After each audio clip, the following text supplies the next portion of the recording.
Hi guys, welcome to Learning Rabbit. I hope you like the new logo. Tell me about it in the comments section. So this is what our journey has been so far. We have learned about what problems is Docker solving, what is a Docker file, how to run a Docker container. Then we learned about in the lecture number 4 that what are the things that we need to know about Docker registry.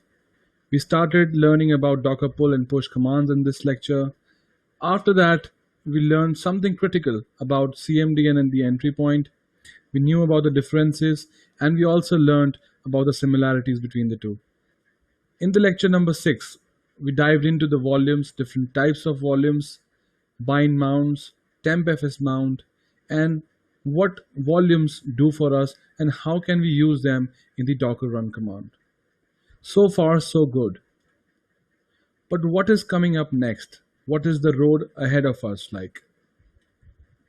Now we are going to build an application so that we can use all the concepts that we have learned so far and put them in actual practical use.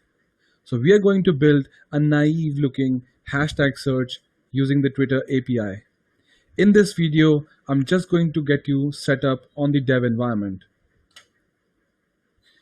Before we do that, here's a quick look into the architecture of the application that we're trying to make. We'll start with the backend, which will be based on a REST API. We'll do that using the Flask application framework. Don't worry if you don't know Python or Flask because they are pretty simple, and I'm just going to use 10 or 12 lines of code just to make you understand how a backend can be bootstrapped using Flask. We're also going to use MySQL database, and we're going to host both the backend and the database in a Docker container. The MySQL database is going to be exposed on port 3306, while the backend is going to be exposed on port 5000.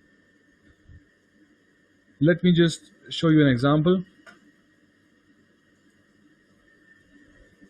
So this is the backend.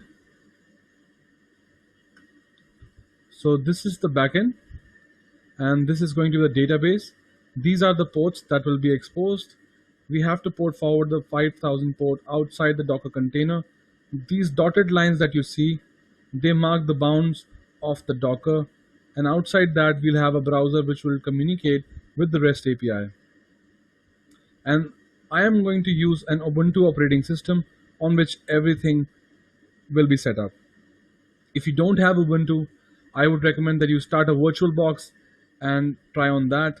Otherwise, you can still use that using Docker for Windows. So here are the to-dos that we need to do. First one are the softwares required. We need to have Python 3. If you are on Linux system, you probably have it. If not, please install it. I'm going to give you the link in the YouTube's description. You can click on them and download that. Similarly, you can do for pip. There's a file that you can download. The link will be shared in the YouTube's description. Once you have downloaded the file, you can just come onto your terminal, do a Python, and my file, pip file, is inside the downloads directory. So I'm going to use Python, path to the directory, and install it. After the installation is complete, you should see something like this on your terminal. Once that is done, we can now move on to the other to-dos, which is to install the virtual environment and virtual environment wrapper. So before we do that, let me explain you what they do. So consider that you have an operating system and, for example, you work for a company and your company uses Python 2.7. But for example, in this tutorial, we require Python 3. Either you can change the path of your Python inside your environment variables, or you can use the virtual environment and install Python inside that virtual environment so it will not conflict with your global environment.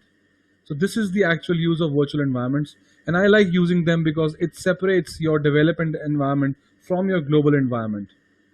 So let me shift back to the terminal and show you guys how to install it. We do a pip install virtualenv and virtualenvwrapper. So once they're installed, you can now use the make virtualenv command and provide an environment name that you want to create. I am naming it #-monitor. So once you do this, your environment will be created and you will be shifted to that environment.